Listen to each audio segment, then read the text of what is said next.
to our November meeting. Okay. Can everyone hear me, Miss Siri? Can you hear me at home? Yes, I can. Wonderful, okay. And Brian, can you talk one more time and make sure that we can hear you? Yep, can they hear me now? Okay, board members, can you hear everybody? Okay.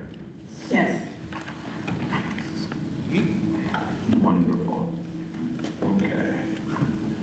Pull up my notes.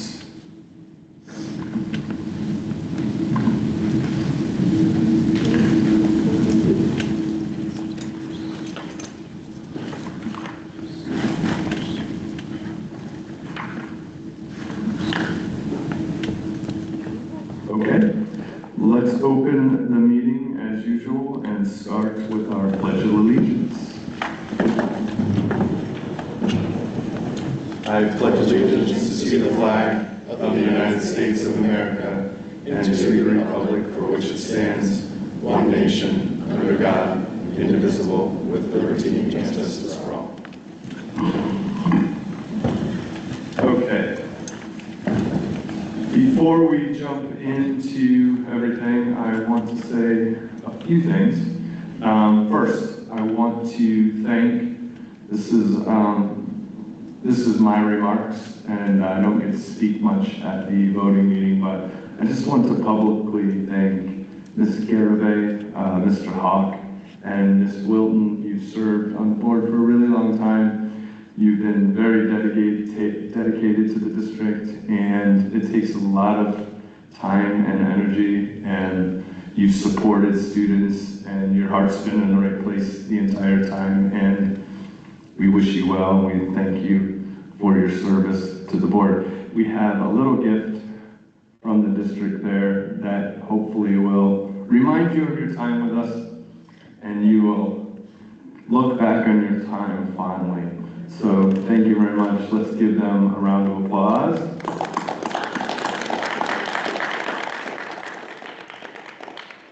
Secondly, I want to welcome our new board members who are in attendance. Well, there's two of them. We have Mr. Kennard, we have Mr. Smales, and Ms. Metzger. They are incoming board members. We really appreciate your interest in the district. Can't wait for you to get started here in December. We're glad that you're here, and we hope that you'll find a lot of joy in serving this school community. So welcome, we welcome you as well. Let's give them a round of applause as well.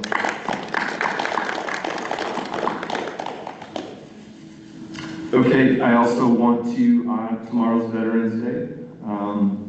We want to honor our veterans, those that have served or currently serving in the armed forces. Their dedication and protection to us all allows us to live in a country where we have freedom. So we honor our veterans. You can't get behind your veterans. Something's wrong. So if anyone in our district is a veteran or knows veterans, both here and beyond, we honor you tomorrow, and we honor you every day of the year. So I want to say that. And lastly, and this is on a little bit of a somber note, we lost a dedicated board member this week that served on the board for 36 years and was a staunch advocate for students for decades, and that's Miss Arlene Leffler. She's a great woman, and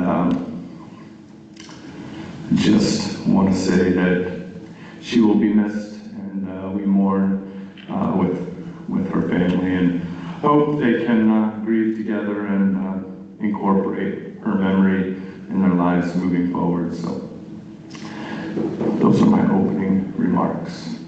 Okay, we have a pretty heavy agenda. We have a few presentations. I want to start with Mr. Engen.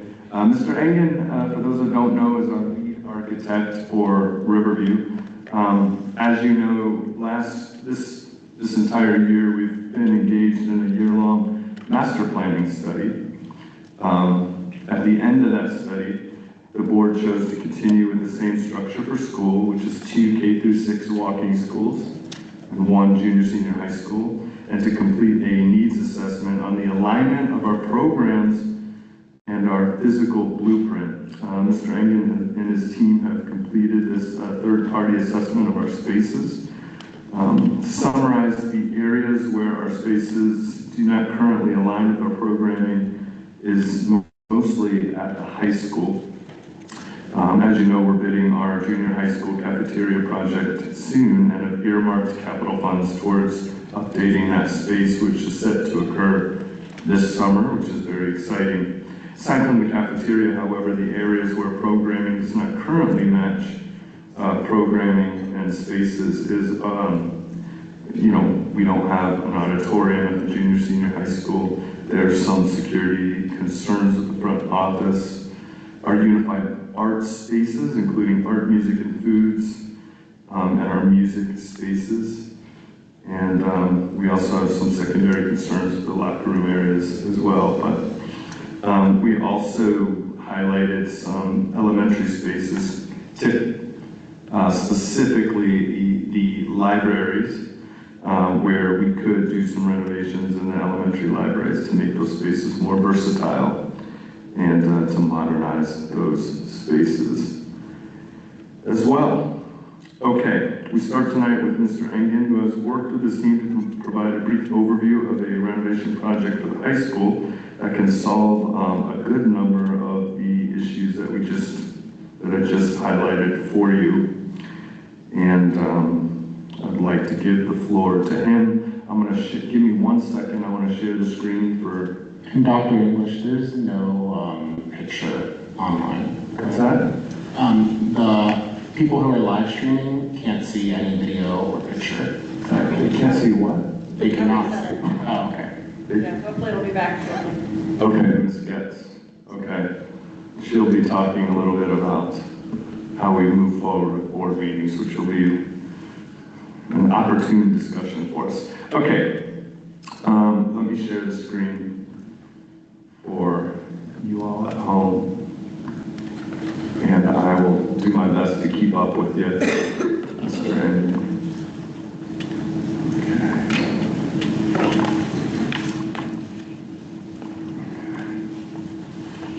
Okay, Brian, can you see that at home? Or no? Can you see slides, Brian? Yes. Not yet. Yes or no? Not yet. No. No, I can't see it, but you sent it to me, so. I'm gonna get there, I promise. Okay. Here we go. Let's see if I can get a presentation. Yep. Now I can got see it. it now. You guys are good? Okay. Yep. Awesome. Okay, Mr. Engen, thanks for joining us. Thank you. I'll try to be brief, given your busy night tonight. Yeah. Would you like to go ahead and make a switch?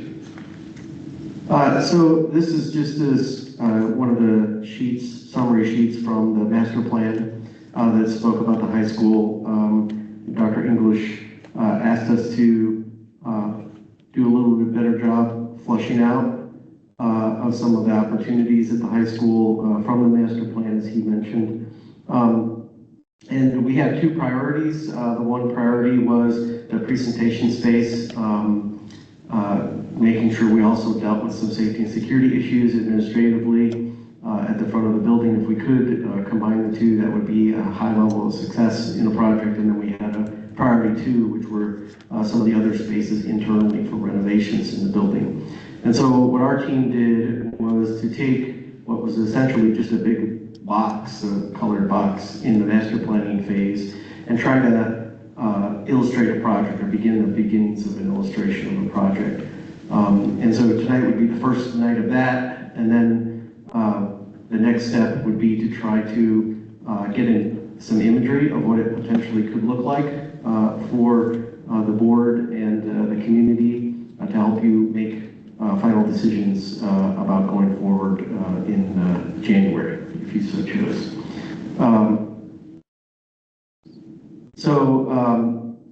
As far as the layout goes, we have sort of centered on a new addition that is on the front side of the building. We stayed away from the side that's on 3rd Street towards the bakery. There's really no room for any additions on the riverside or in this picture it would be the south side facing the park. Again, that's just a big blob. Go ahead and go to the next slide. So just as an orientation, this is a floor plan of the main floor, the upper floor of the existing building. You can kind of see the building is almost like a U shape. There's a big notch out of the center. Go to the next one. And then downstairs, this is the lower floor. This is the floor that has the cafeteria and the gymnasium level. And again, that notch there. The project is essentially to take a program that on the first slide is sort of highlighted to include a space that could be used for musical activities, choral, orchestra, concerts, musicals, dance, assemblies, as well as intramural activities, maybe such as cheer after school and things like that. So a taller space, similar to the one that we're in, but with a flat floor, so it's very flexible. It can be used for a multitude of things. The seating would be telescopic inside this space. We have multiple examples of this at other districts. And then instead of a floor being raised like this is, where you're on, which limits the size of the production that can be put on, there's no upper stage. The audience is in the air, looking down, so you can see everyone, and it gives you flexibility to be able to expand. So if you wanted to do, say, choral and orchestra together and you needed more space, you can go out beyond the proscenium opening. And so preliminarily, this is a test fit to see what we can fit. There's a couple different ways to do it. This is the option out of 5 that we were working on that we chose to talk about tonight, which shows the space, a performance space like that. On this main level, we would reorganize the entranceway and the administration. So currently right now, can't really point in this venue, but right now when you walk into the building, most of you are probably familiar, you come into the vestibule area, which is that tower, and then you check yourself in, and then you try to get somebody to buzz you in, and there's no one physically at the entrance. There's no one that can see you walking up to the building.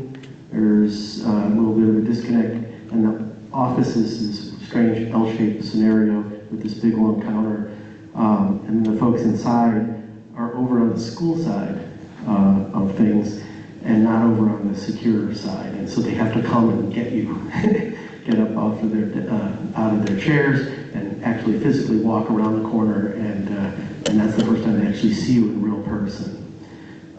And that's one of the security things that we'd like to really try to solve in any kind of solution that happens. This is a sketch that shows us solving that with a minimal addition on the administration side and reorienting the actual entranceway. Again, I can't point, but there's 2 access points. The one is labeled visitors on this slide, and where it points to new entry, that is a secure vestibule. So once school is locked down in the morning and during the course of the day, visitors come through that. The administrative folks are right there. That's a secure vestibule with glazing to allow for transfer and visual acuity of folks that are coming in. That can be used as a queuing or waiting area. And then from there, someone can come and get you and bring you into the building and guide you through where you're supposed to go. So if, let's say it was a counselor and you were coming to meet a counselor, that counselor could come once you've been checked in and bring you from the vestibule to their office or the conference room, so to speak. So we're trying to keep folks from actually getting into the building until they're fully checked in, which you do now, but then making it a little bit more secure and visual. There is another vestibule that's also attached to that. That would be an evening public activities vestibule. So we'd create a lobby space that's more public format that would allow you to gather as a part of the assembly space with restrooms and things of that nature. And then that would be a straight-on direct access that faces the entrance to the media center. So as an example, a lot of times we have board meetings in the media center at the high school. And you come in currently right now and work your way around. If you don't know the school, you might have a little bit of trouble finding it. This actually would make that entrance to that media center a focal point as you come in the building once you're received. The whole assembly space can actually be separated from the school, so in the evenings, if there's an activity, no one has, they have restrooms and everything, they do not have to enter the building. That's also a thing that we try to do in new school design, is create a sense of public and private in a good, secure way to separate them. This layout includes a small amount of renovations to the administration existing area to modify the guidance and student services area. That is kind of on the right-hand side of that. It's got a little red dashed hatch around it. The nurses area essentially would stay where it is. Now, I want to say that everything we're talking about tonight, or I'm talking about, we have not met with staff. We have meetings just briefly with administration. I know the school fairly well. But the next step is to make anything workable is to actually sit with staff and go over how they would see things being done. So there's 10 ways to Sunday to get this done, and it can't be done without that kind of input. Got to start somewhere. Yes. Yeah, I was going to say, we're not, I mean, the goal is not really to make decisions, just to give you all sort of a vision, and after this, you can ask questions to Mr. Engen, and then if the board is amenable, you know, the next step would have to be all the people that could possibly use the spaces, you know, provide input. Certainly Mr. Carter and the administration, the wrestling coach, the musical groups, all of those people have to take a look at that, and you'd have to tweak, and then the goal would maybe be Mr. Engen to provide something a little more realistic after that feedback to you in January, correct? Yes. Mr. Engen? More programming, more accurate solution, and then a more accurate costing. That's the most important thing at the end of the day. So this is below that. So on the lower level, we're trying to kill two birds with one stone and get as much as we possibly can inside the footprint. You have such a small junior, senior high school campus that every single square foot matters. And so whatever you do, try to make the most of it. And so this is below that space upstairs. It is not the full complement of that space because I don't think we really need all that square footage, but it is a portion of the space up above, so it does not exactly match itself. And for this exercise, we knew one of the programs, two of the programs were going to be the music department and then also athletics. Specifically trying to find a space that was large enough to be able to house the wrestling activities. It could be used for other things, but a wrestling mat itself is 40 by 40. That's a 50 by 50 space that you're seeing on the screen. Dr. English's point of view is let's get a place to do that. Let's also have it to be a place that can be flexible so that the mats can be rolled up, put in a storage room, and we have the space for something else. Mr. Engen, sorry to interrupt. Yes. The live stream is lost completely. I reset it. Yep. Well, Just now. Yeah. okay, so as a backup, just for anybody here, I have this recording as a backup, which I can then post right after this. So we always have to, just in case of a backup, just in case something happens, I got a fallback that I can send out to the public. So yeah, thank you. I'm not sure. We'll be talking about that in our second discussion. We're going to be talking about that in the second discussion. So it's apropos, actually. So I won't go into too much detail, but a solution down here would probably include a storage facility for musicals and things of that nature. This has a connection corridor that connects sort of the athletic side and the music side to this area, so that it can be designed as you need it. Again, multiple ways to do it, but staff input is going to really give you better recommendations in more detail. Then the part, or there's sort of an A part or a B part to this, which is one of the problems that we currently have is the choral room is right there next to the cafeteria, and I actually have it labeled esports up there. And that's one of the program items that junior senior high was hoping to implement. And if we move a choral out of that tiny little space, it would actually be a pretty cool esports place. It's got a nice size for that. It's a relatively easy, not a lot of money to actually make that happen. That would be great. So that's a possibility. The media center oftentimes is a good spot for that too. But for me, I need to know more about the program and when it would occur and how it fits in the flow, but I kind of like that spot. The other colored areas on the existing plan were areas of influence. The kitchen and cafeteria, that the kitchen project is already ongoing, so it's colored different. We are on schedule to be done by the second week in December with the documentation and then going out for bid. My challenge is whether or not we can, with the holidays, receive bids in time for your planning meeting in January. I don't think we'll make the planning meeting, but we can make the regular meeting, and I can report on the bids,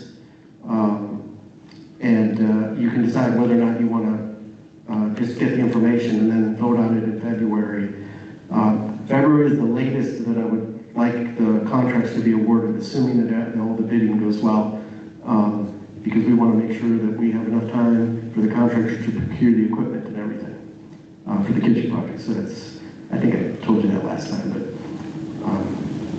so the other spaces that were also in the master planning process that really haven't been touched in a long time, the family consumer sciences area, the art area, technically the tech area has some mechanical issues that need to be solved. I think the layout might be okay, but I'd like to talk to the teacher again. When we did the master planning, we did speak. And we know that the locker room / team room area could use some modifications.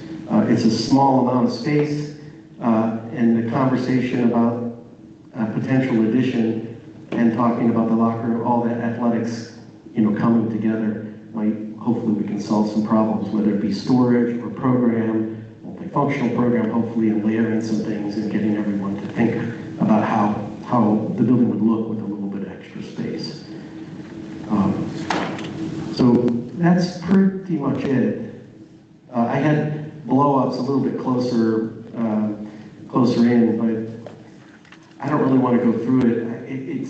It's just space to me at this point until we spend more time with the staff. And so this isn't us coming and saying, this is what you should do. We just know that something could fit here that is remotely in the program that you're looking for. And I'd like to do a little bit more and come back to you in January with better answers, if that's okay. Can I ask a couple questions? Please. First of all, it's exciting to be talking about additional space and such. But I guess this is a little bit quicker of a timeline than I was under the impression of.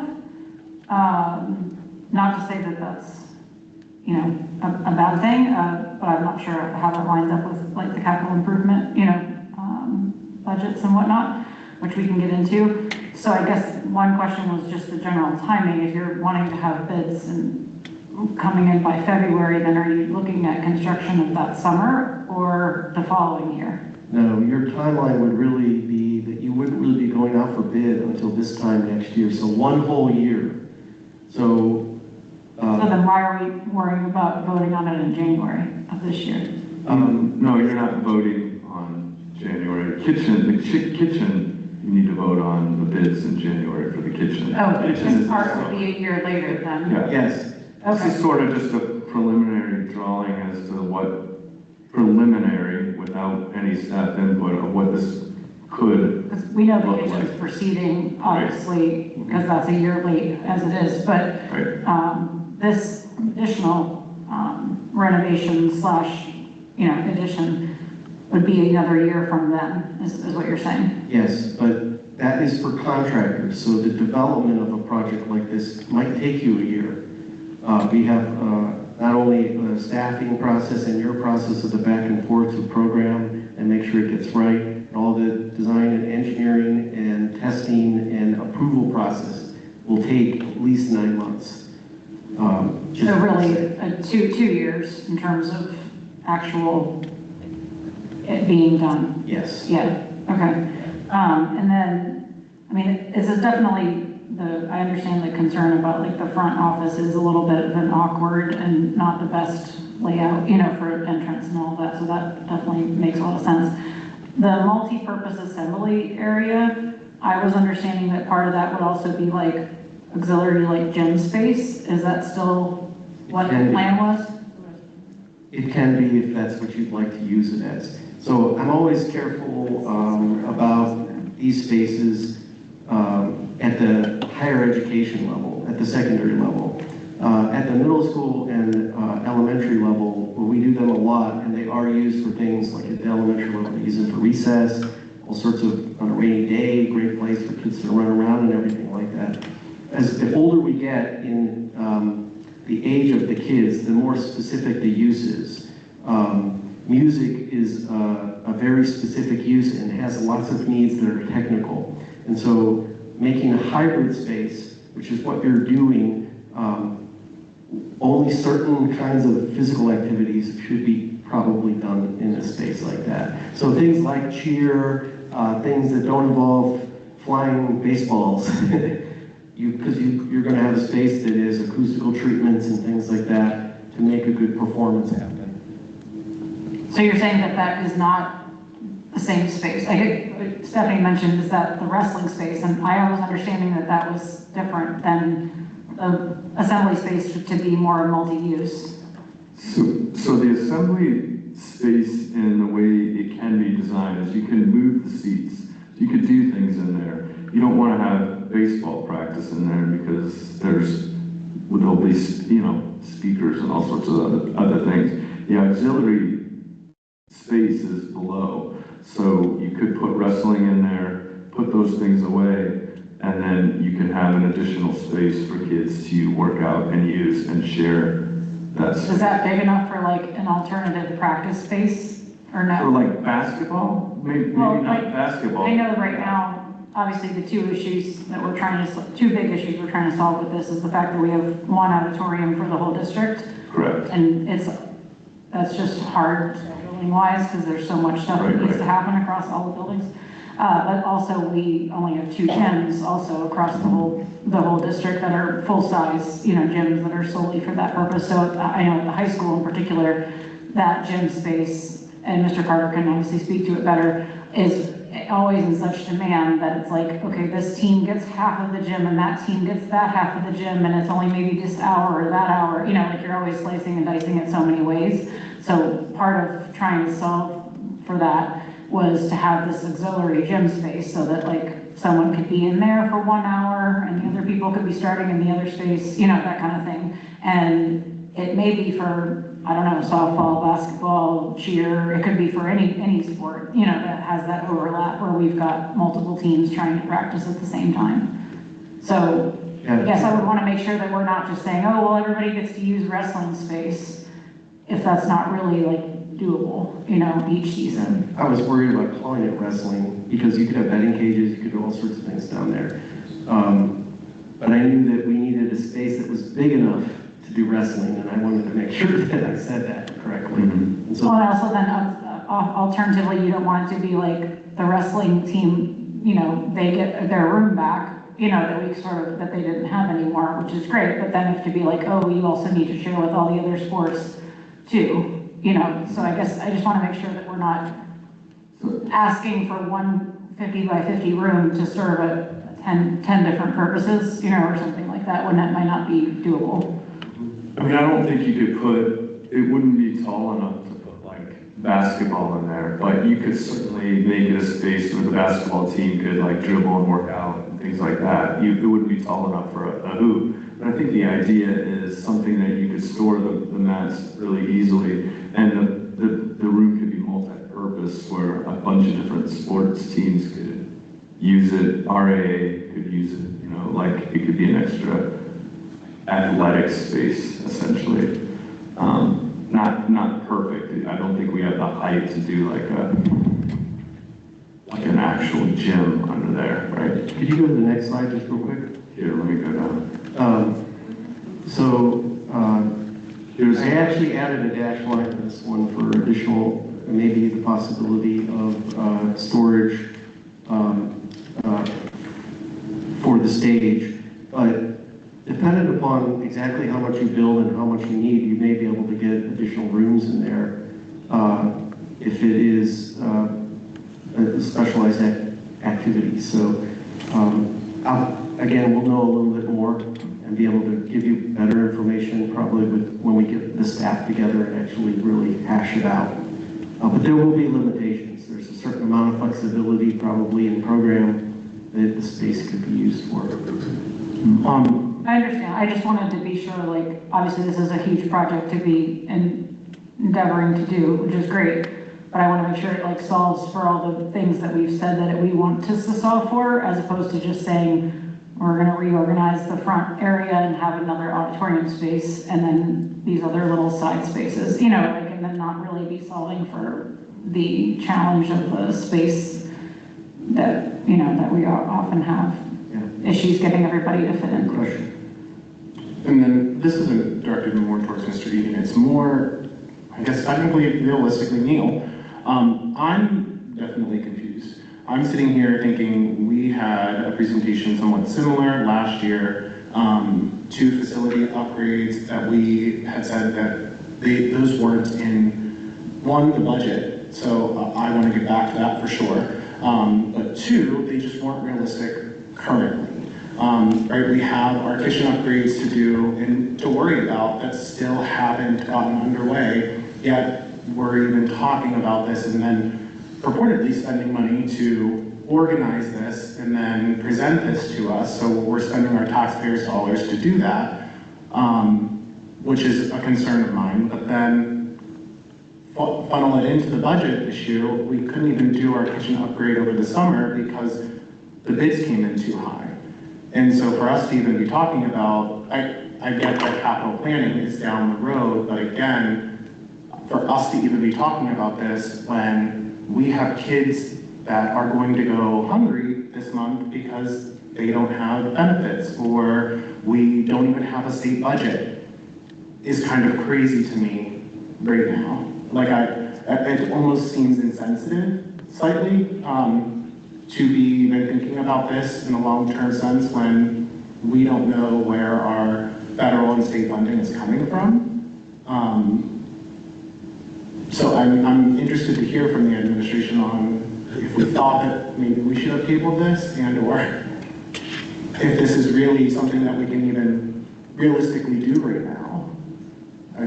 Because I don't see any numbers on this. I see a great idea, and I think that this idea has been something that we've all wanted, but I don't see how this is coming into fruition with everything that's going on. Okay, let me try to answer that. So for projects like this, it has to start somewhere. We have to start looking at big picture items as an extension of the master planning study that we put into place, which the board commissioned.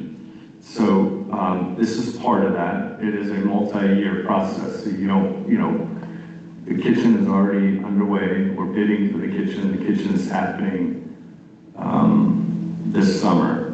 What we're trying to do here is be proactive. And Sheila's going to go over, once again, bonds and how this would work.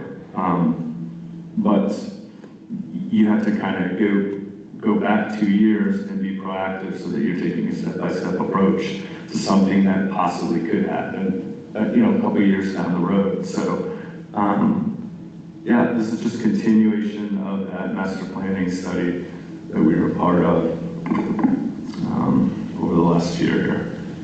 I guess I get that, but I just don't get when we were picking that back up, when we said like no to it last year. And then on top of the bonds idea, right? If we run out of funding, because we don't have state and federal funding, and then have to take out additional bonds to pay for the rest of the school year, we're then talking about additional bonds to do this project. I'm like, Well, we're not looking to take any bonds out yet. Right now, we're planning. It's an idea that we want to try to get some details about, and then we can talk about bonds or finances or whatever, and the board can decide whether or not you want to move forward with this. But I don't remember the board saying no to the part of the master planning study. This is just the next step of the master planning study that we've been, unless the board wants us to just completely stop the planning process, which is fine as well. Did everyone not attend the same meeting that I attended? Where we very vividly had options A through D or E.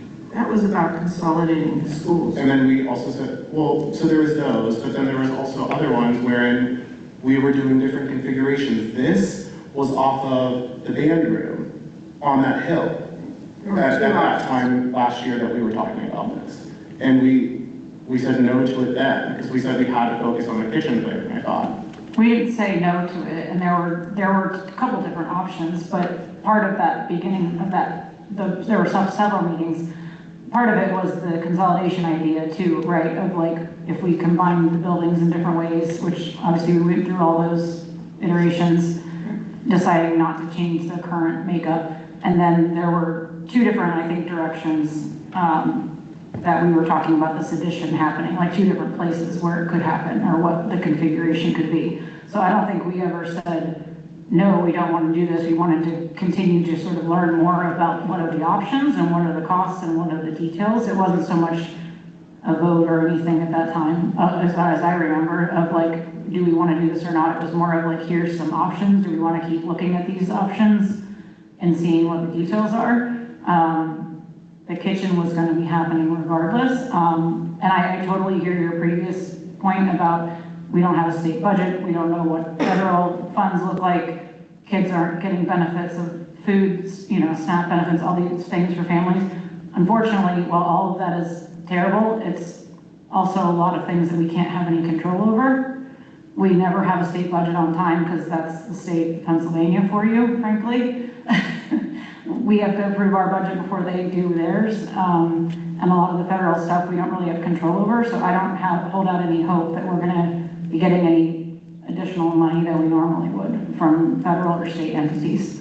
So I don't think it hurts to continue to sort of do future master planning over the next couple of years.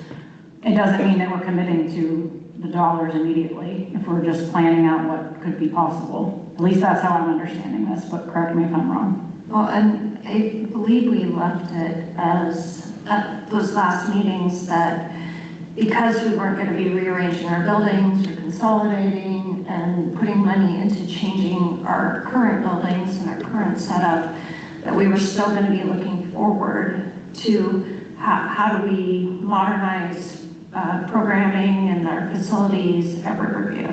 So that, I think that was where this is coming from, is that the next, we made the decisions not to do those consolidations or change our grades at certain buildings or close buildings and all that. We decided we're staying the same with that, but then we said that let's focus on how we can make Riverview better in our programs, our, updating our facilities that haven't been updated for certain areas that haven't been updated for decades, and supporting programming for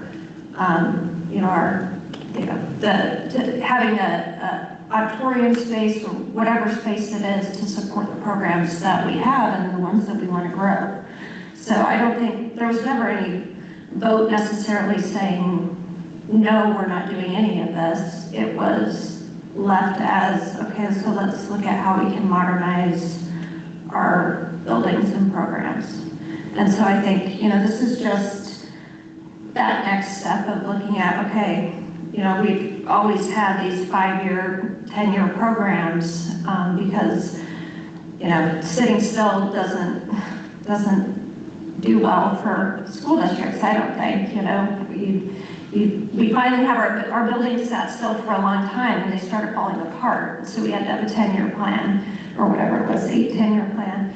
And we got through that program, and we now have buildings that are stable. We have, you know, roofs, windows, or, you know, they're secure, our buildings are good. And so now we have the chance to look at how do we make things better that really affect our students and our teachers and our administration. So, I mean, I think the point of this presentation was to kind of take that next step and look at options, see what, you know, the staff feels that we need. They're the ones that are going to be working in these spaces, and or what ideas they might have for, you know, more modern programming in the schools. So, I mean, there's no vote on this yet saying we're doing this, we're not doing this, but if we don't do anything, then we're just doing nothing.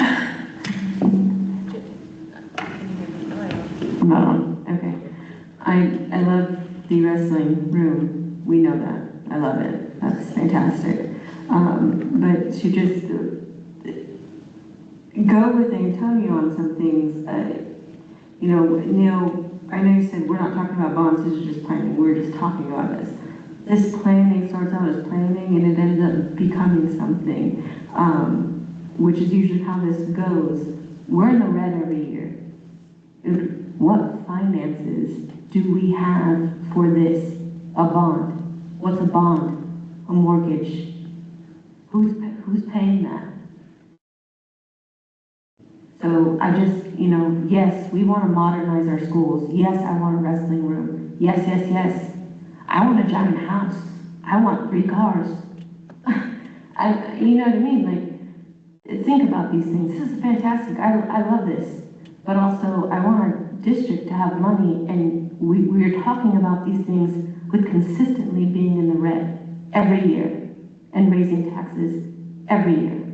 So please be mindful, future board.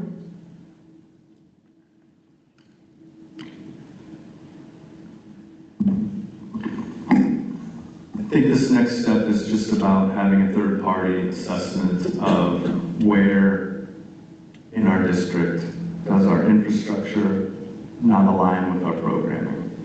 And so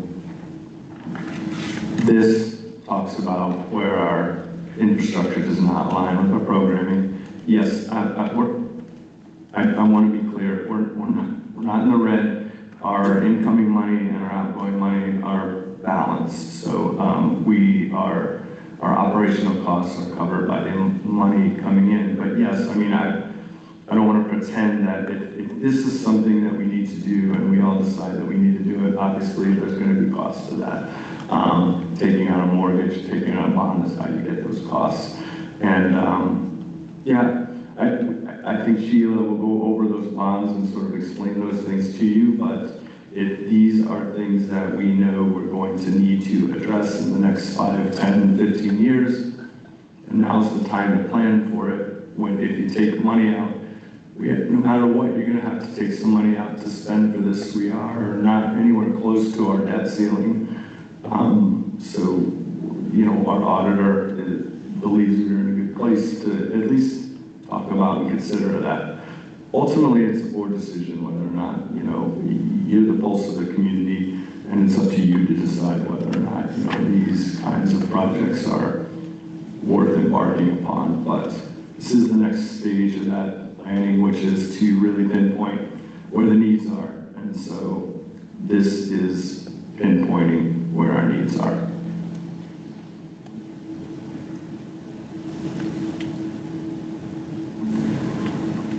Sheila, this isn't working. Sheila, you want to just kind of go over that financial part? Yes, I've reached out to our bond company, which is PNC, and spoke, as you recall, back in July, I had Alicia run numbers for us on bond issues on a 6 million, an 8 million, and a 10 million bank qualified issue. At the time, rates were a little higher than what they are now because of a little bit of recession in the job market. Rates are slowly coming down, but I had her run new numbers. In July, we were looking at a 6, 8 million, and 10 million bank qualified par amount for bond proceeds. That had a budgetary impact. For 6 million, it was $315,000. For 8 million, it was $420,000 a year. And for the 10 million, which would give us proceeds of about $620,000 less than the 10 million, it was close to a $500,000 budgetary impact. She just ran the numbers on Friday for me. I reached out. Rates have gone down 0.36 in the market. We have the municipal bond market yields have shifted. Short-term rates for the 26 year increased slightly by 0.08, while longer-term rates for 27 through 45 declined at 0.59.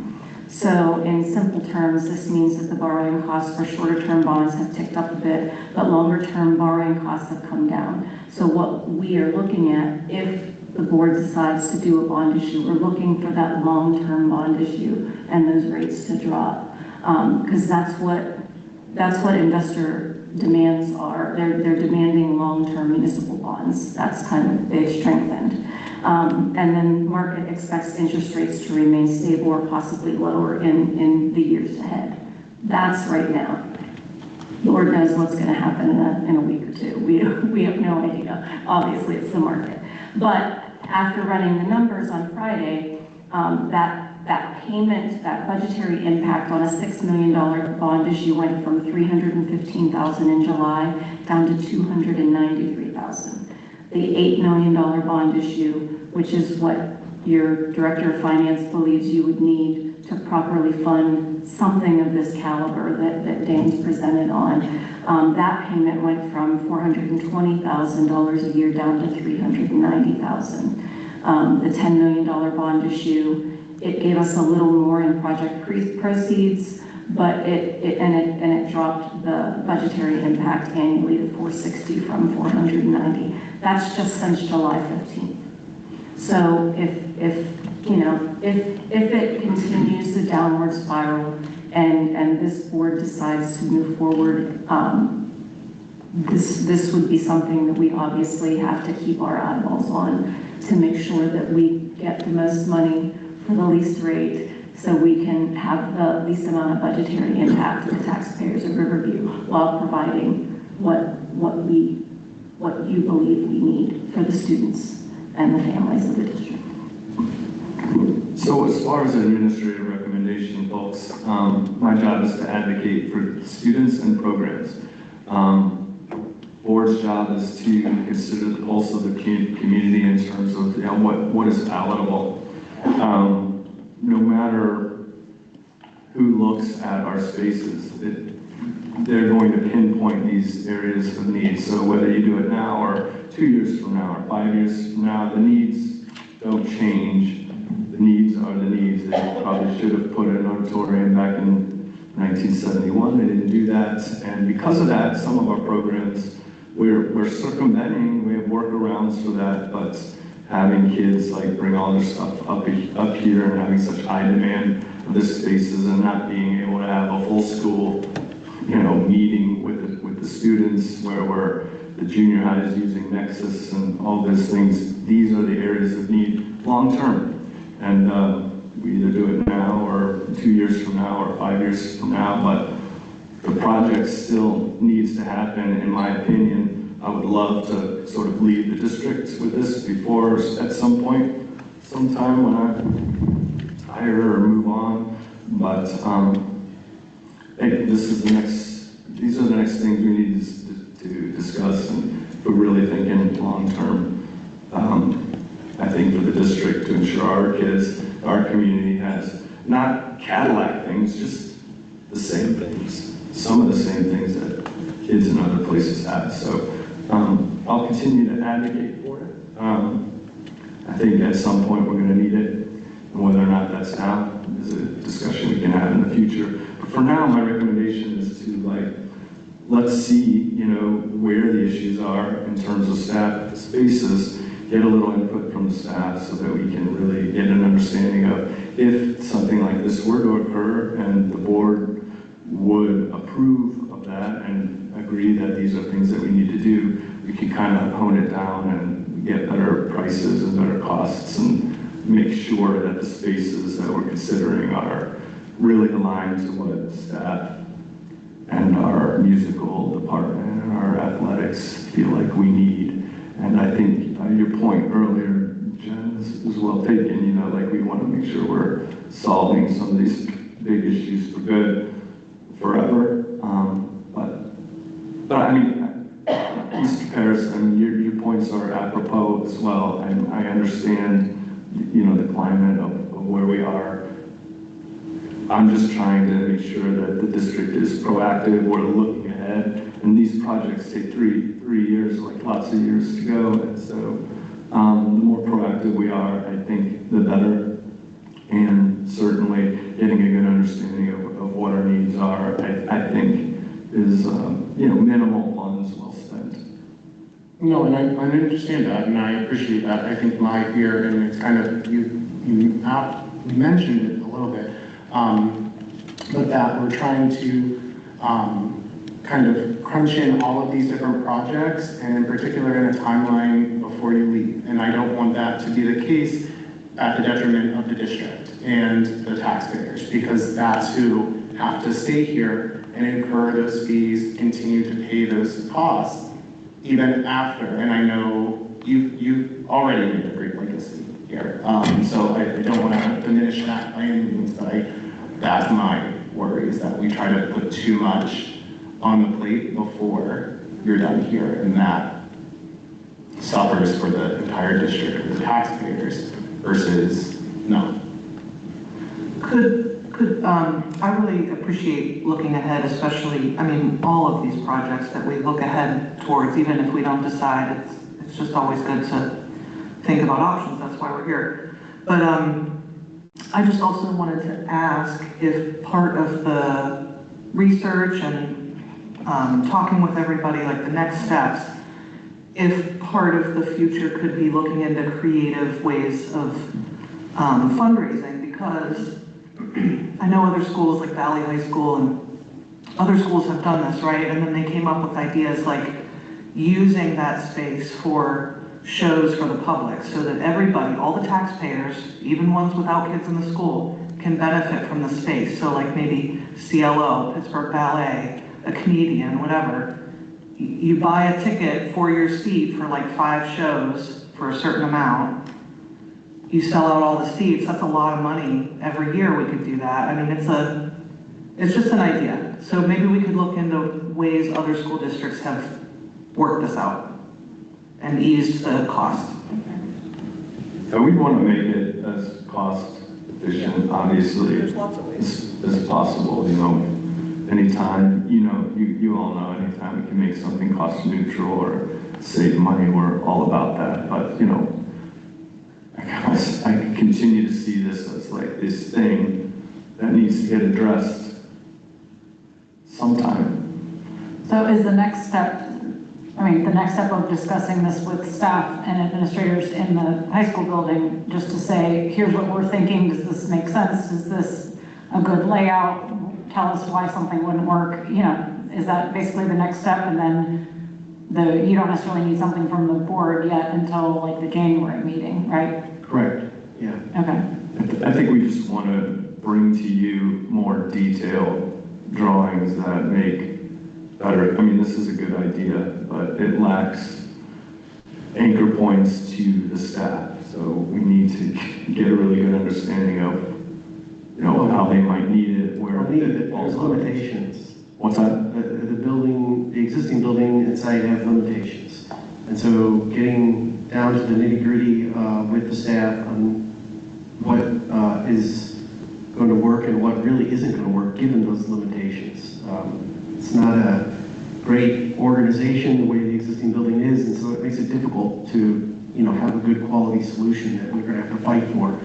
But it may not work if someone is here and they really honestly need to be over here and there's no way to do it. I want to be able to report to you what those limitations are, and if there's a way to fix them and be financially responsible, great. If there isn't, I want to be able to tell you that now.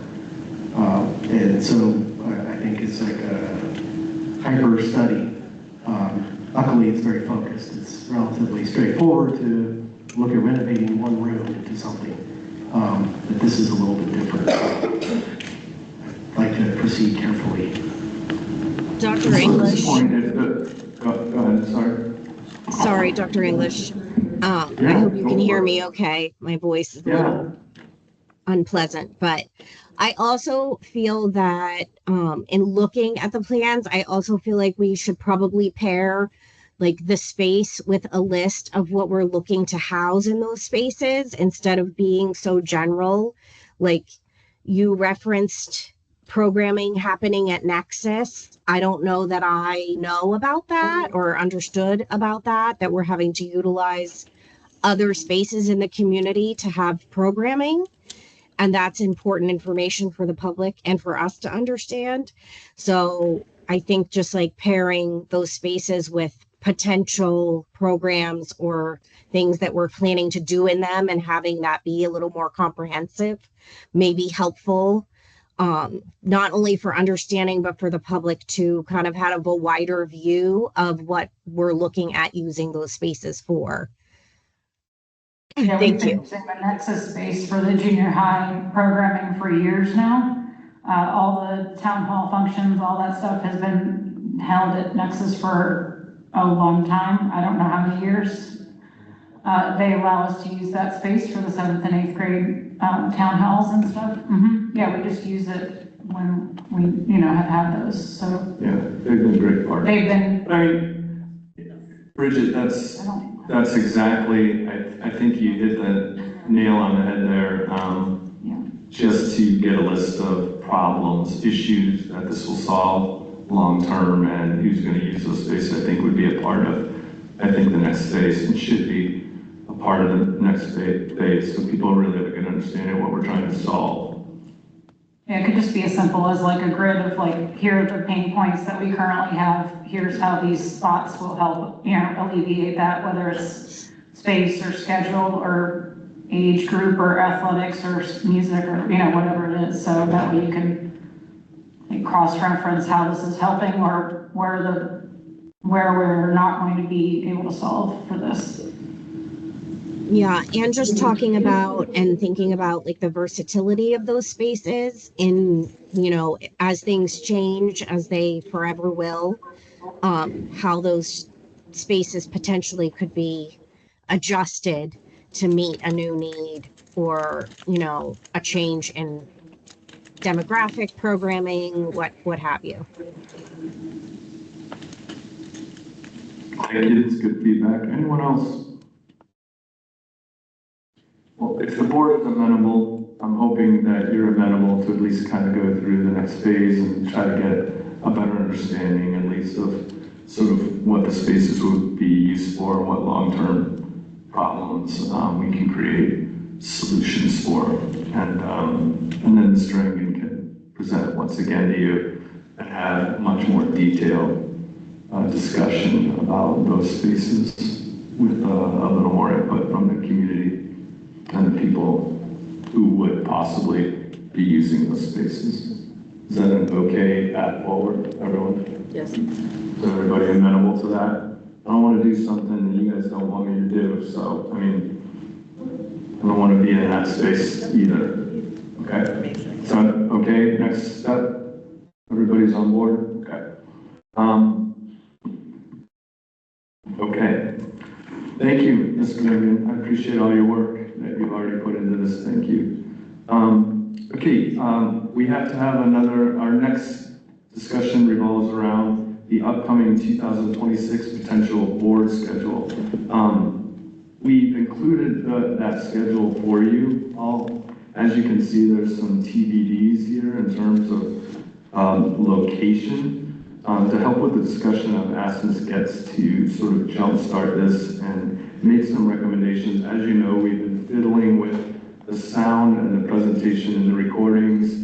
We've had some trouble already this evening. We are working really hard with Quest Tech to try to solve those problems for good. But this gets, after sort of being here for a few months and setting up in different places, maybe you can speak a little bit about your experience and what you might recommend. Sure. So as you've all stated before, this particular room gets used an awful lot. Actually, if you look behind you, the students were here today painting on the stage during music class here in the corner while Joe was setting up for the meeting today.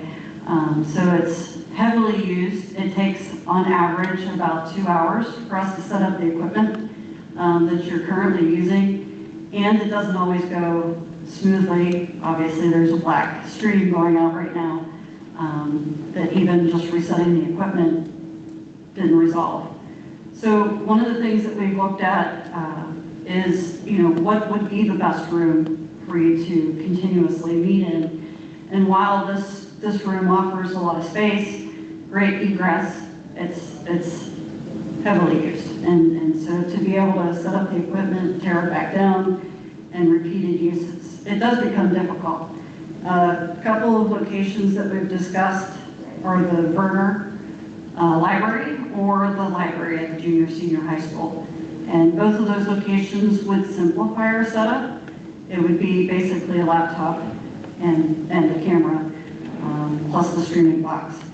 And that does eliminate a lot of the potential, issues that we have with multiple microphones, a sound system, making sure it's plugged into the room sound system, making sure that portable equipment works consistently, gets torn down consistently, and hopefully that would resolve the problem there.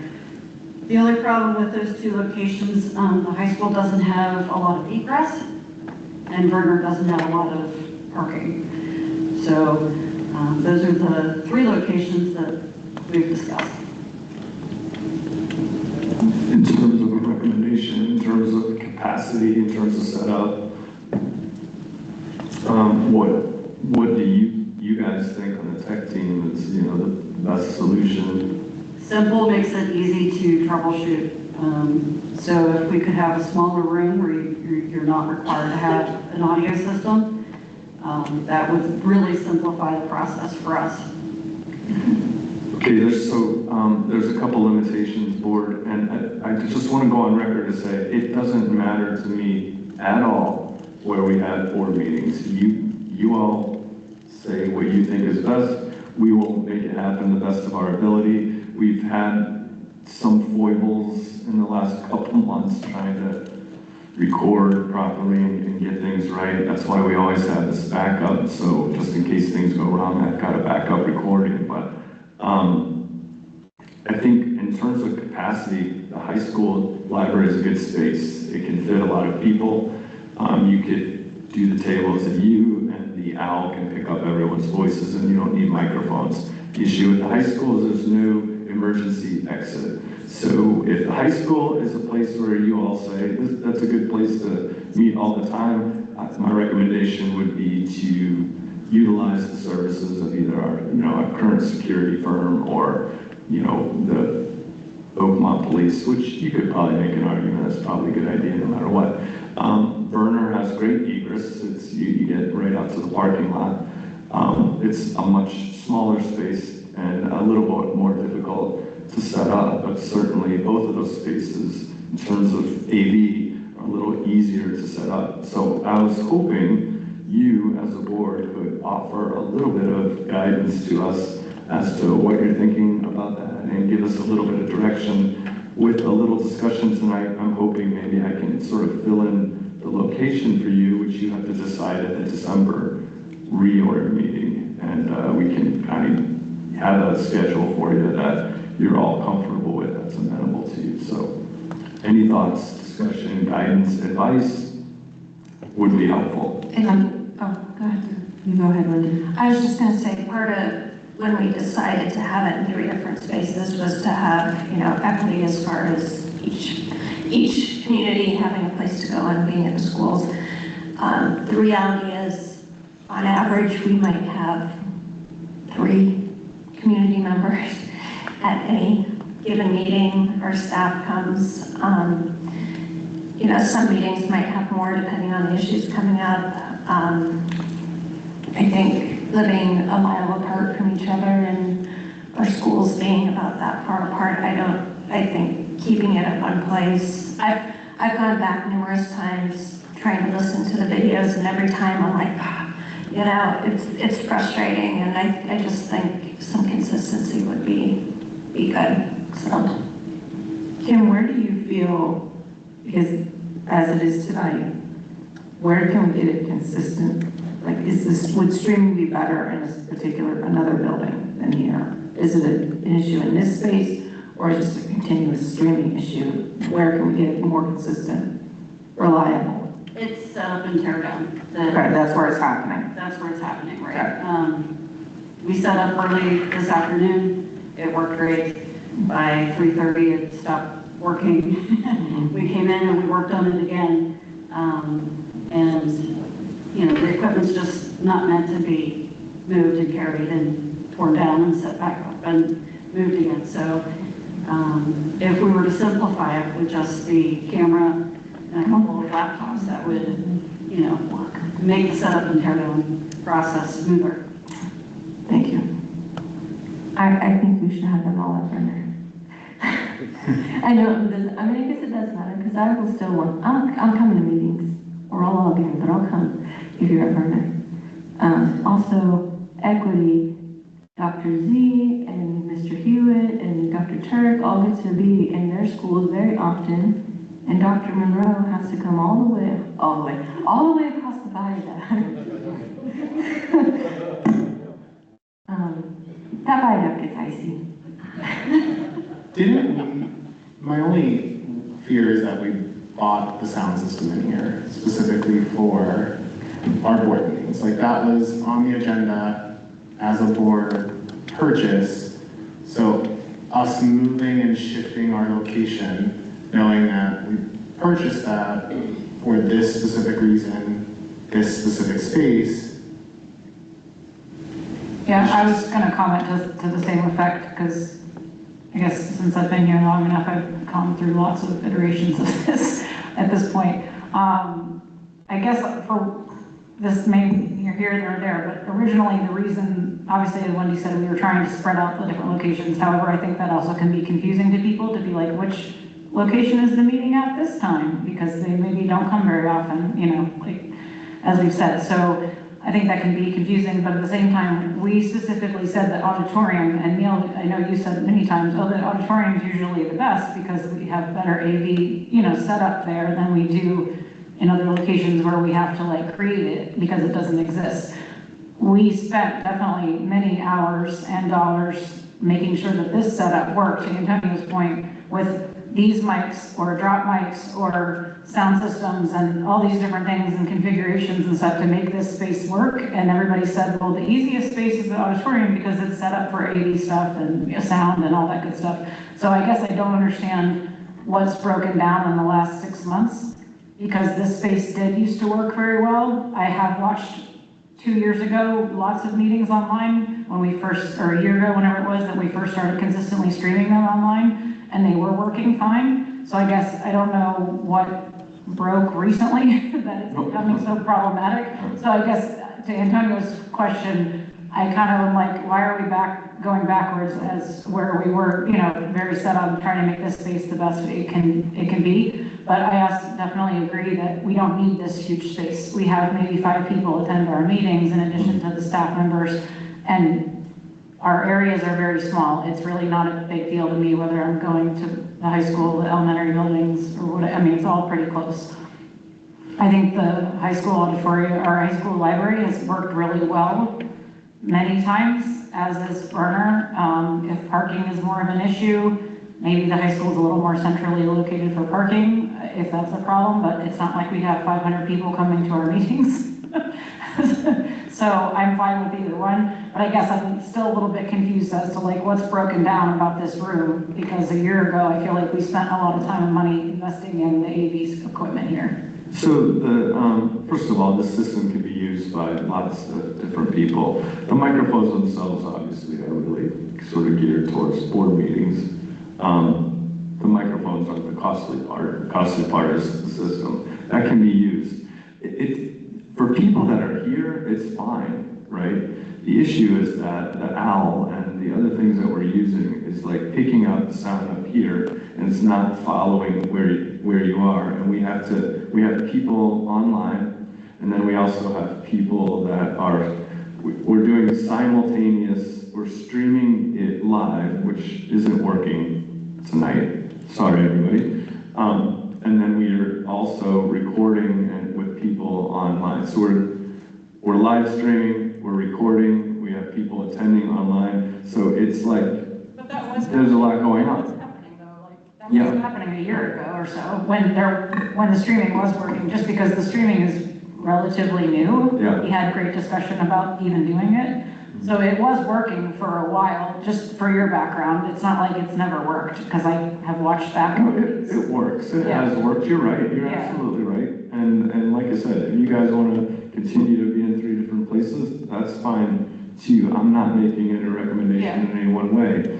I know the internet connectivity and the Wi-Fi and whatever is terrible in this space. I mean, I can attest to that for sitting in here for lots of recitals and musicals and things like that, and your phone doesn't work and you can't text anybody, and you know, unless you're on the Wi-Fi. So I get that that's problematic, and maybe that's part of the issue too, which may be something we can't do anything about, I don't know.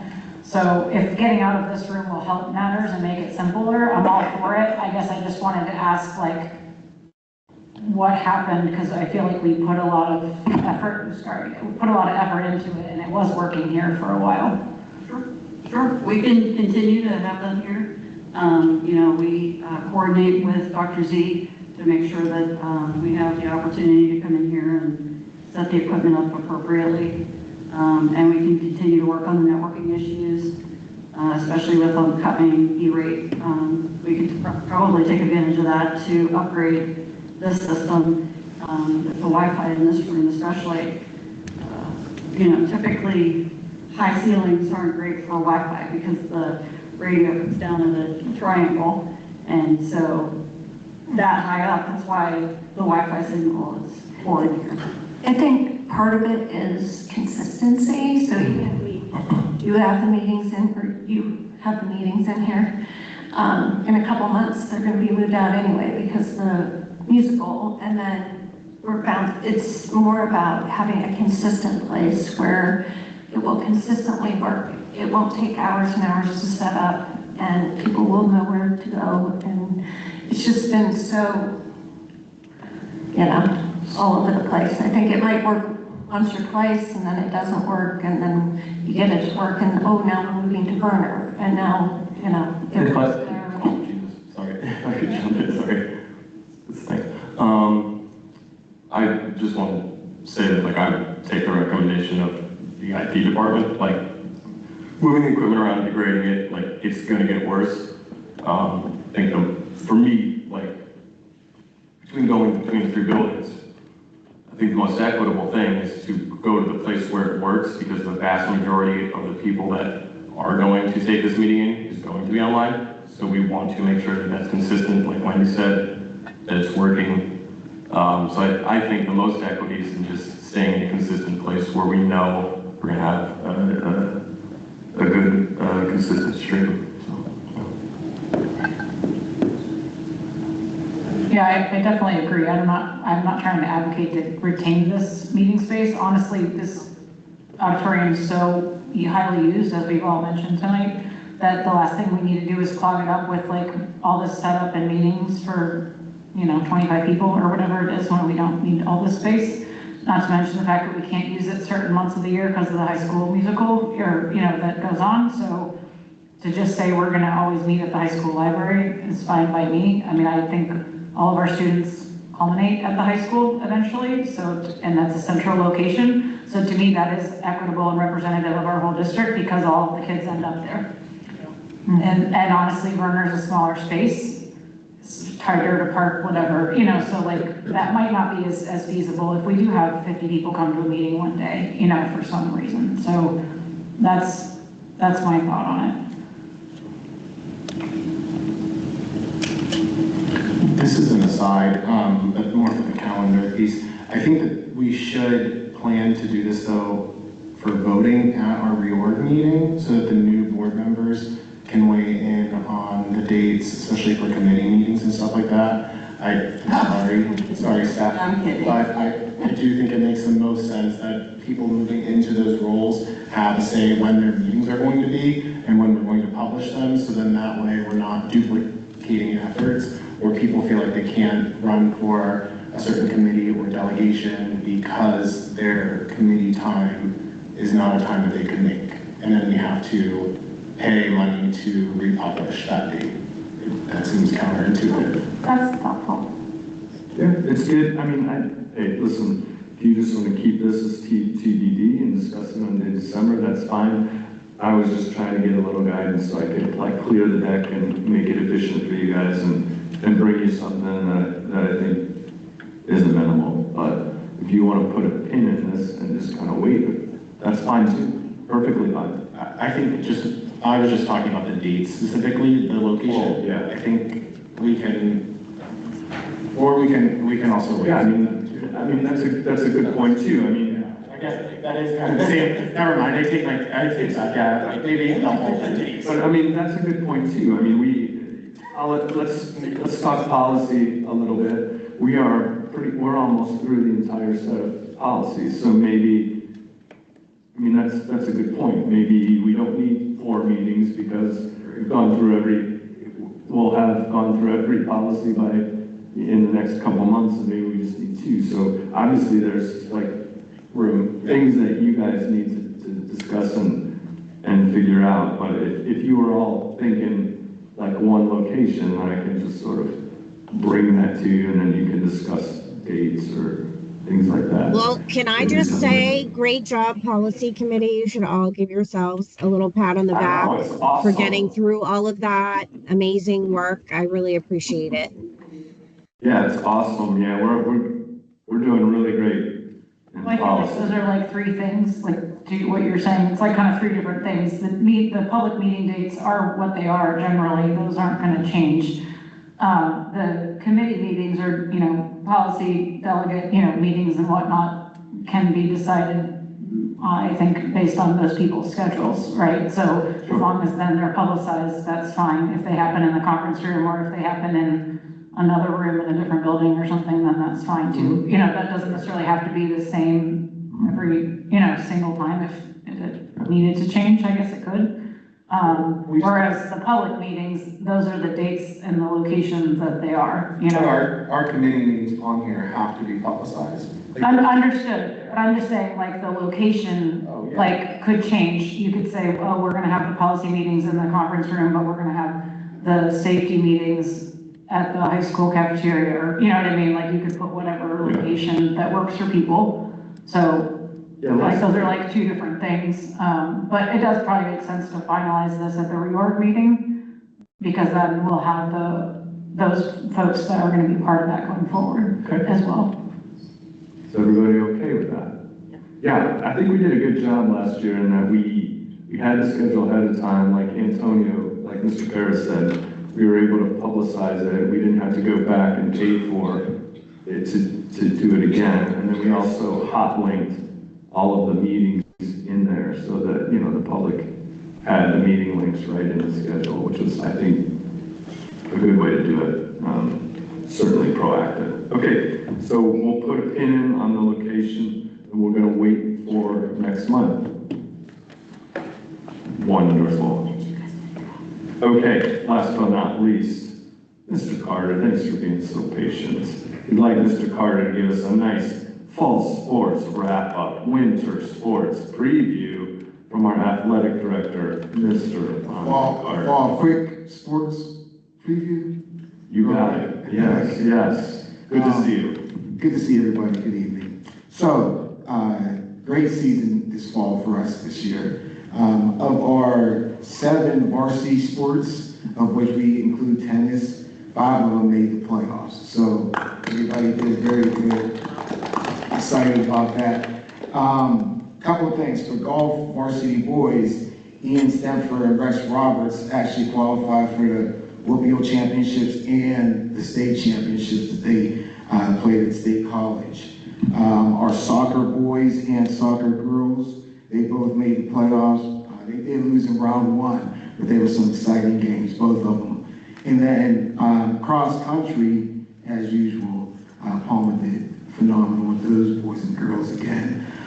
They made, they obviously went to the Whitfields, and we had a lot of the players go to the states as well.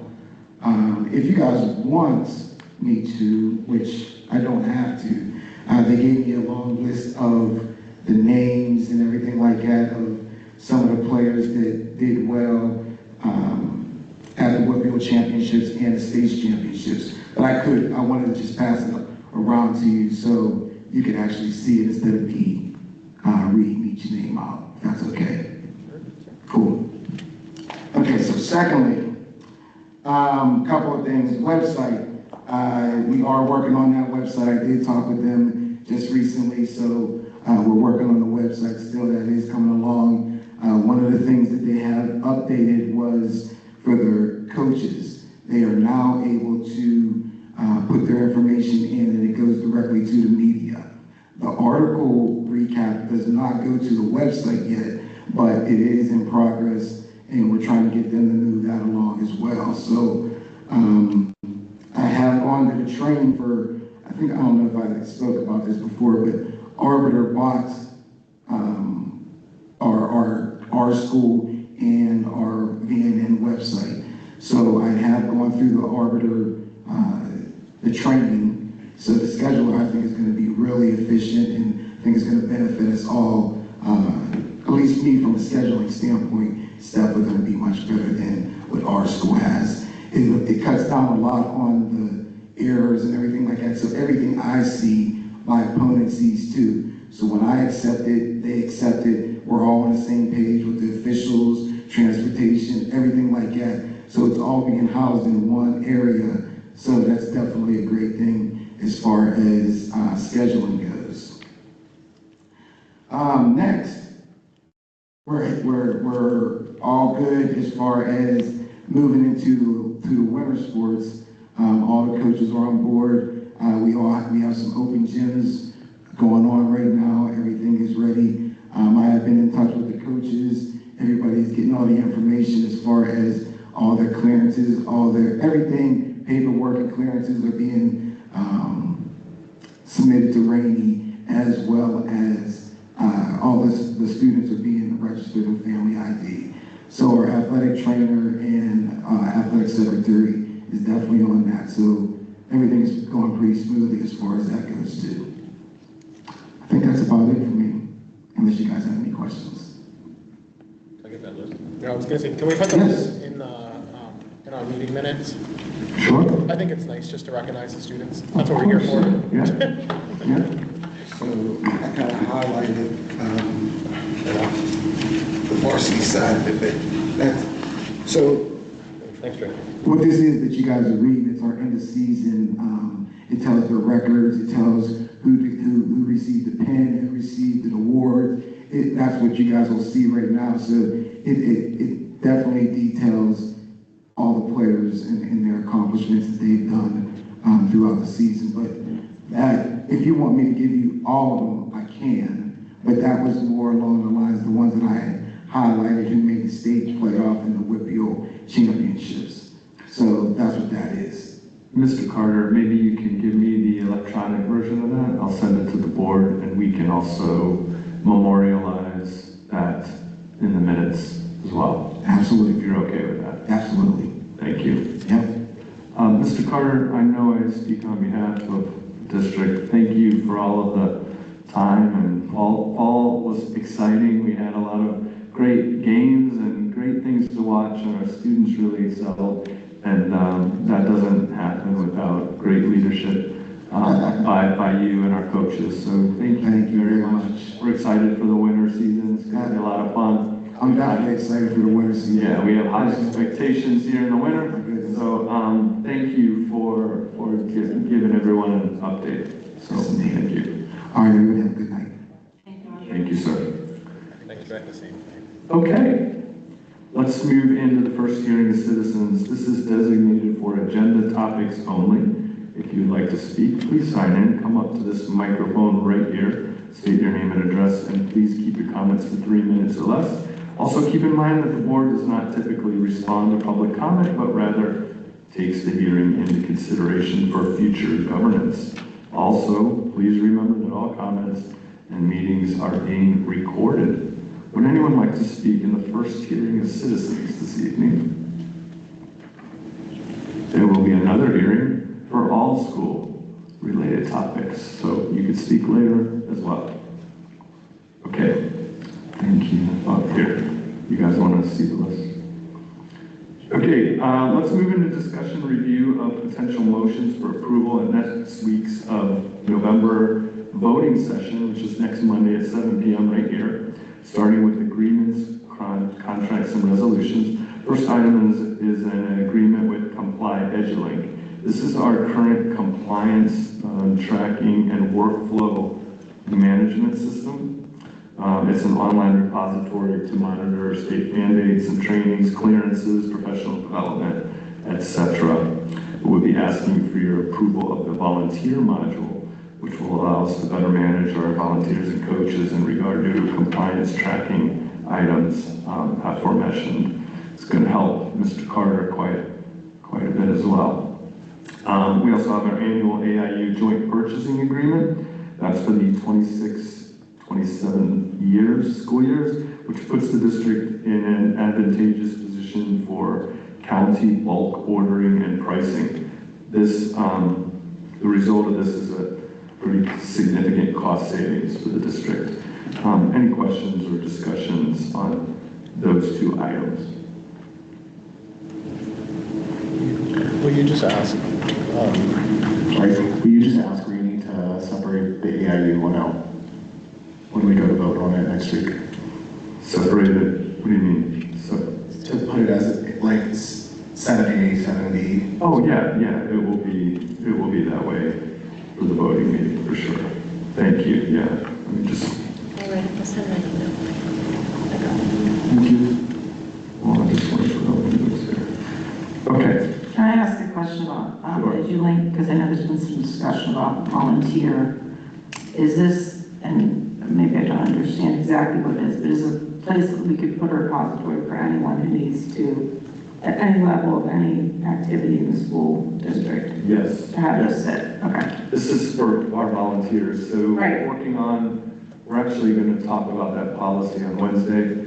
For anyone who would like to attend, it is this Wednesday. Please attend our policy meeting, but we're going to discuss the sort of different levels of volunteers, what that means.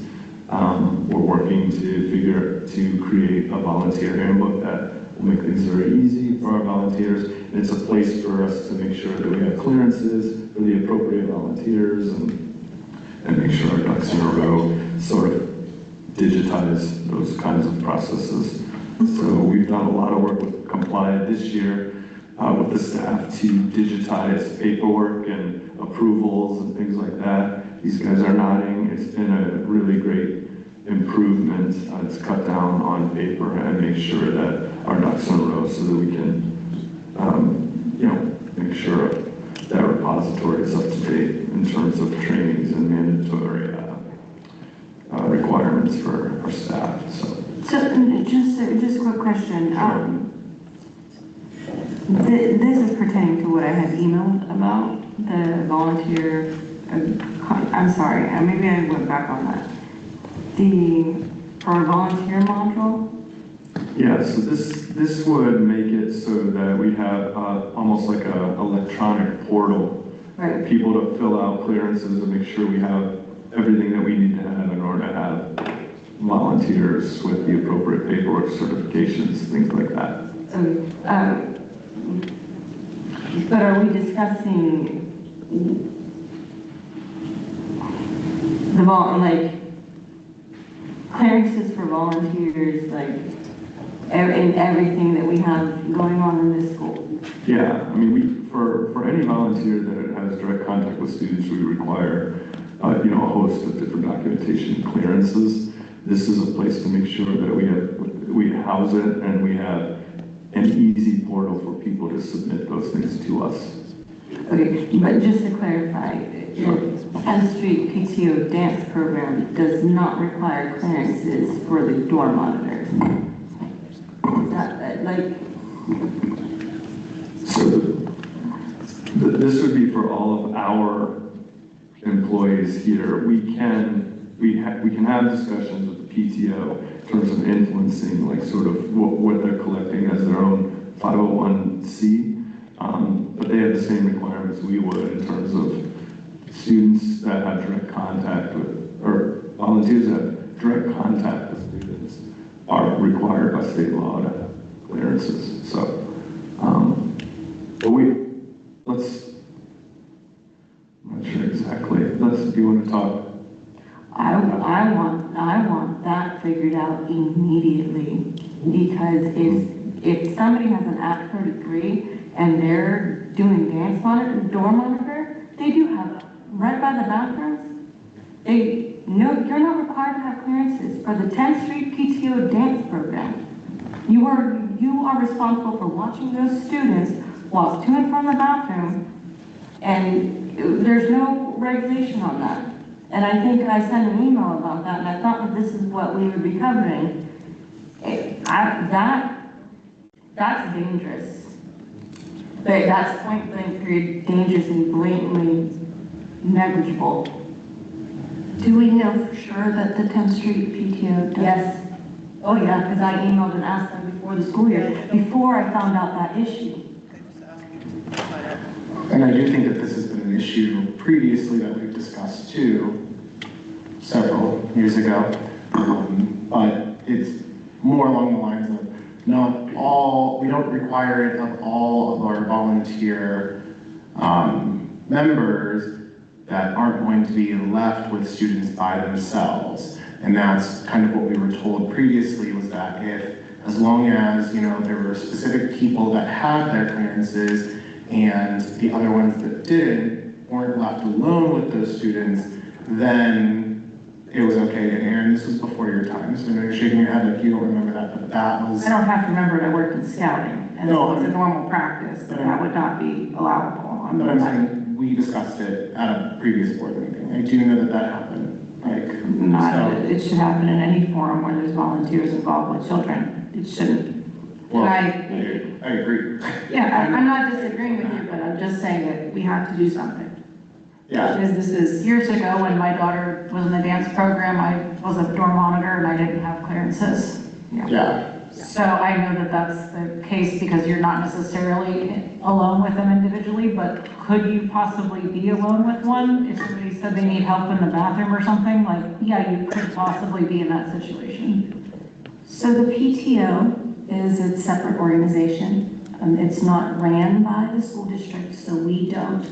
But they do also utilize the use of facilities. Right, they use our facilities. Budget, we approve everything about the PTO. Any organization that's affiliated with the school district, the PTOs are that. That they need to follow district policy as well. That needs to happen. I'm sorry, we can't. I agree with that only because I think if you're looking at it from a court's perspective, right, you can say that they're not a part of that organization and stuff like that, but then also it's going to look at how many ties they have to that organization. And does the public and or other people view that organization under the umbrella of the district?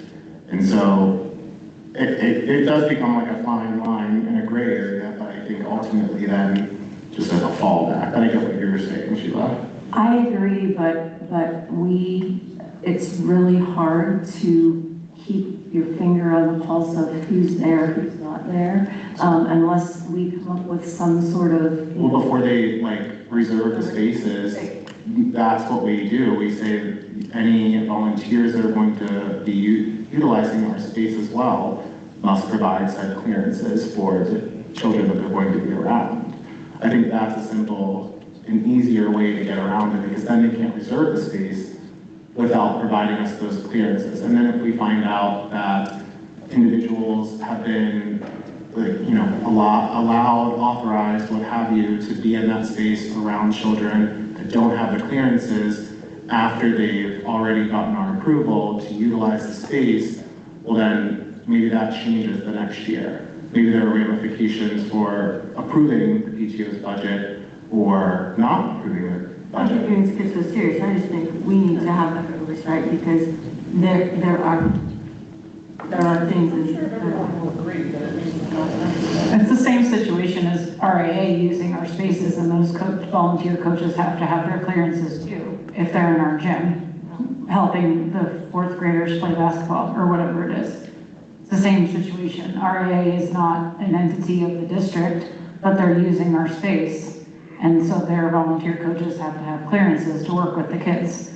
It would be, I mean, I look at that as kind of the same way that the PTO is not ours to, tell what to do. But if anybody were to ask, like, yes, it's part of the district, if they're using our spaces, so their volunteers should have their clearances too. So it would always be a best practice to make sure that all volunteers, anyone that's around children, have their clearances. If something, God forbid, would happen, they're going to sue the district. So it's better to be able to show and prove that you have the clearances than that you didn't get them. So I would definitely say, we can parse the law out and say, well, this person doesn't because they're being supervised by somebody that does. And you can make those justifications, but it's definitely an easier defense if you've required them. So I'm happy to talk to the PTO. Yeah, it's no problem. I think by law, everybody who works with students, whether it's PTO, whether it's karate dojo, or whether it's somebody inside or outside the school district, the law remains the same. And if you're working with students, or a door monitor, or you're going to have interaction with students, you should have. Certainly PTO and everybody in the school district. So it's definitely best practice. So, noted. And so also going back to this contract though, really quick, is this just like educational training for the volunteers? Is that what this is applying? No, this is just an extension of the current system that we use to keep track of and manage certifications, clearances, things like that. This would extend to our volunteers. Currently, we don't have access to it. What's working great with the rest of the staff, we don't have that extension to the portal to be able to use it with volunteers. So we'd like to be able to use it with volunteers too. That makes Dr. Any English, other questions? Dr. English, Yes. would this then comply with that new state law that requires a compository of all district volunteers that passed? I think it passed last year. Yes, we currently have that. We have it in paper form. Right. This would be better, sort of ease of use, easier for our volunteers to get into the portal, submit their things. We hope that it would encourage more people to find the process for being a volunteer more streamlined, easier, Right. better for the people who want to come in to try to help in the school district. Wonderful. Well, and I think that law also is going to require the district to report everything to the state. So I would imagine that will make that process easier as well. Yeah, I think our volunteer repository, we need to modernize the way we're sort of collecting information from people. This will allow us to do that. It'll help with coaches, it'll help with volunteers. We think it'll be time and money well spent. Okay, thanks for that clarification. You're welcome. Any other comments on agreements, contracts, and resolutions? Okay, let's move into board governance. Here we have the proposed academic school calendar of the 26-27 school year. There are no major discrepancies from previous years in regard to professional development, breaks and holidays, clerical days, these types of details. We typically approve this in November to allow parents ample time to make family plans according to the upcoming school calendar. We also have our second reading of the policies listed below. Also, please note for public record that we have our November policy meeting this week to discuss upcoming PNN changes and discuss the 700 series, which deals primarily with district property. Any questions or discussion regarding the items listed in board governance?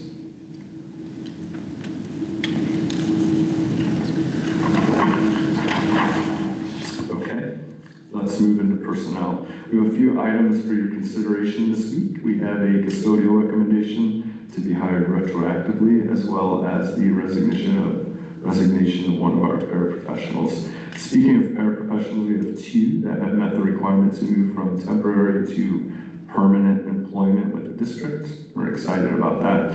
And we have a student teacher candidate from Slippery Rock who is set to join the junior-senior high school staff in the spring, as well as our usual precision hires. Any questions regarding these minimal personnel items? Fairly typical there. Okay. No education. Let's move into student life. We have only one item for your consideration next week, which is to potentially approve the budgetary outlines for the Key Club. Any questions regarding the Key Club?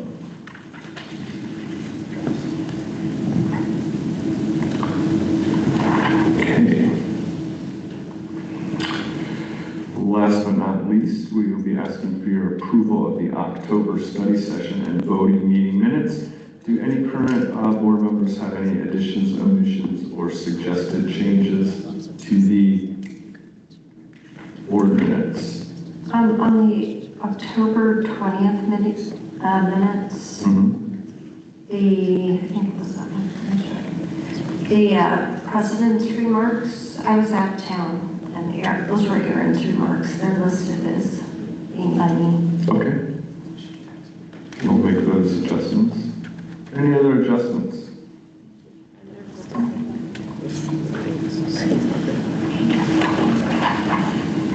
Want to give Ms. Schutz credit where credit's due. Okay.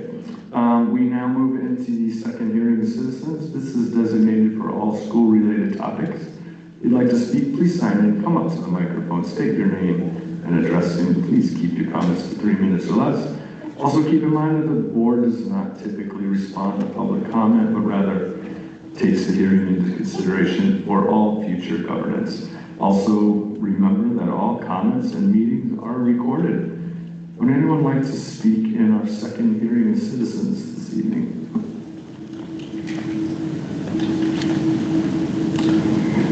Okay, that's all we have for this week. If there's anything else for the greater good, or anything else for the greater good? I'll do that. Hearing none, I would also like to, for public record, know that the board is going to go into a brief executive session in the central office conference room at 8:47 p.m. Give everyone to discuss the building and grounds position. Also, remember that our November voting meeting is set to occur next Monday, it's November 17th at 7 p.m. right here in the 10th Street Auditorium. Motion to adjourn. I'll make that motion. Ms. Garibay, second. Second, Schutz. Second, Schutz. Everybody, thank you for attending. Administrators, thank you. Future board members, thank you. Other parents and attendees, thank you. We appreciate you coming. Have a great week.